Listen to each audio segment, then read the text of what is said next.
Are you thinking about filing an I-130 for your spouse or family member and you're worried about making mistakes? If yes, watch this video. I'm going to go over the 5 most common mistakes to avoid when filling out your I-130.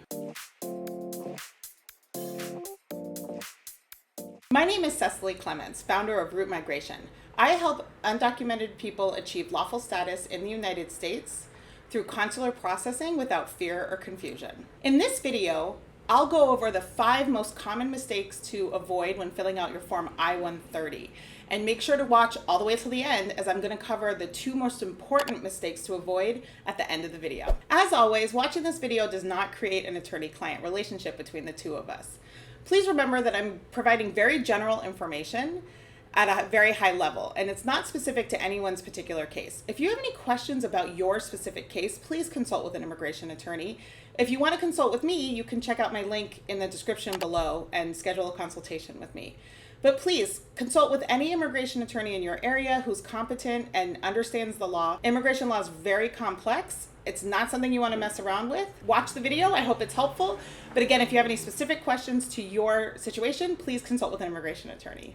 Okay, common mistake to avoid number 1. Fill out the entire form completely. Answer all questions completely as much as possible. The Form I-130 is 12 pages. It requires a lot of information about you, about the person you're petitioning for, and sometimes it's information that's a little bit annoying, where you used to live and where you used to work, and information that's kind of difficult maybe to know off the top of your head, and you have to do a little research. Don't skip the fields. Don't not answer questions, because your form will be rejected. So that's the common mistake number 1 that I want you to avoid, is fill it out completely. Common mistake number 2 to avoid is fill it out accurately. The form, again, like I said in the last comment, the form asks for a lot of specific information, and sometimes people can feel lazy. They don't want to be accurate in their responses. They don't want to make sure that they're spelling the person's name correctly, that sort of thing. Please avoid this mistake. Fill out the information as completely and accurately as possible, because it does matter. Whenever you file an immigration form,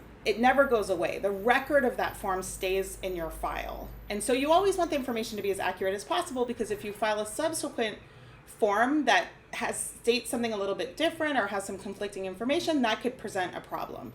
So it's really important to be careful with the way you answer the questions and fill out the form as much as possible with accurate information. This is particularly true when you're filling out the portion of the form that talks about whether the beneficiary, and that's the person who does not have papers, who does not have status, they're the ones that want to immigrate to the United States. If the beneficiary has ever been in the United States before, there's a question on the form about their date of entry and manner of entry.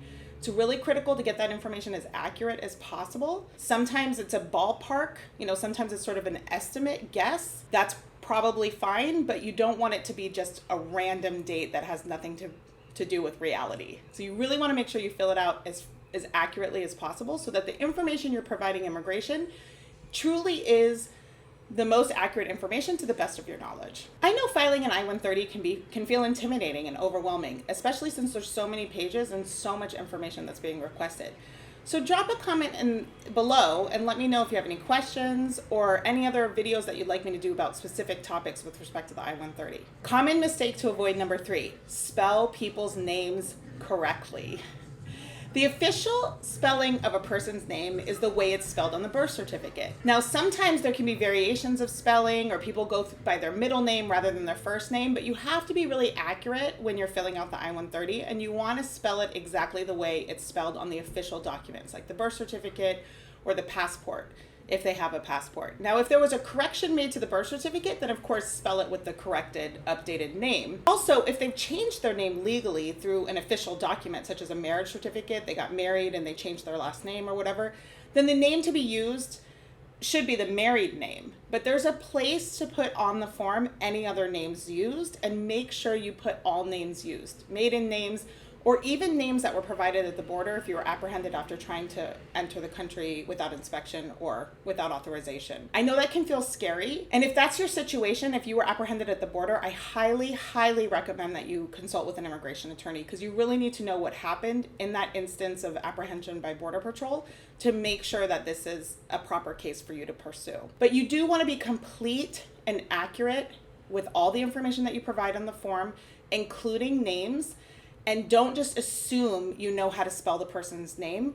Look it up, make sure you're spelling it accurately and it's in conformance with the official documents of their name, whether that's the birth certificate or the marriage certificate. Main point number 4, and this one is really important, so pay attention. You want to make sure that you properly designate where the person will be applying for their visa.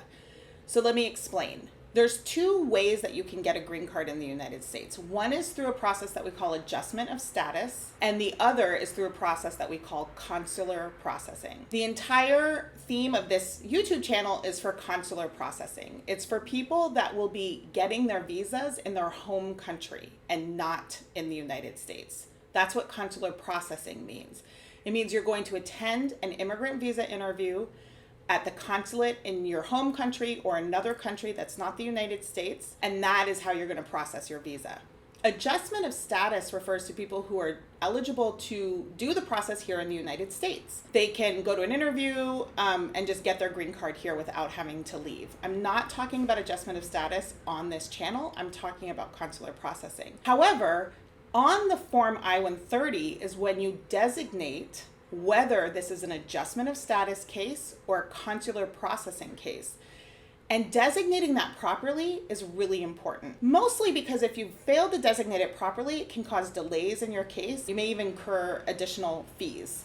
So it's just a good thing to avoid. So the actual form on page 8 out of 12 asks you the question of whether the beneficiary is in the United States or will be applying in the United States, and you have to put down the city and state where they will be applying. That's adjustment of status. And then on the next side of the page up at the top, you can see it asks if the person will be consular processing and if they'll be applying overseas, and you have to indicate what town, usually city, usually it's a major city like the capital city, and country where they will be applying for their visa. So this is really important. If you're consular processing, you want to make sure that you designate this properly so that your file is properly routed to the National Visa Center once the I-130 petition is approved. Main point number 5, this one is also really important. If you're applying for your spouse, if it's a spousal petition, do not forget to also file Form I-130 Supplement A. It's an additional form. It's a smaller form,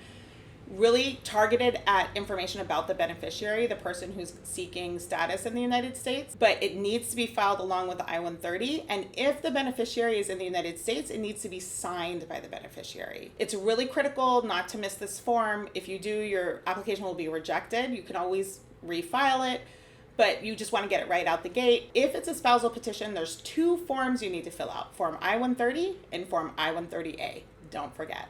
Okay, that's all I have for the 5 most common mistakes to avoid when filling out your I-130.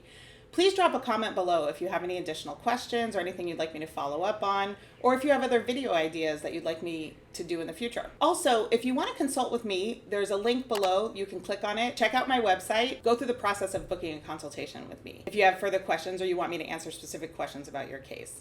Thanks so much for watching the video, and I'll see you next time.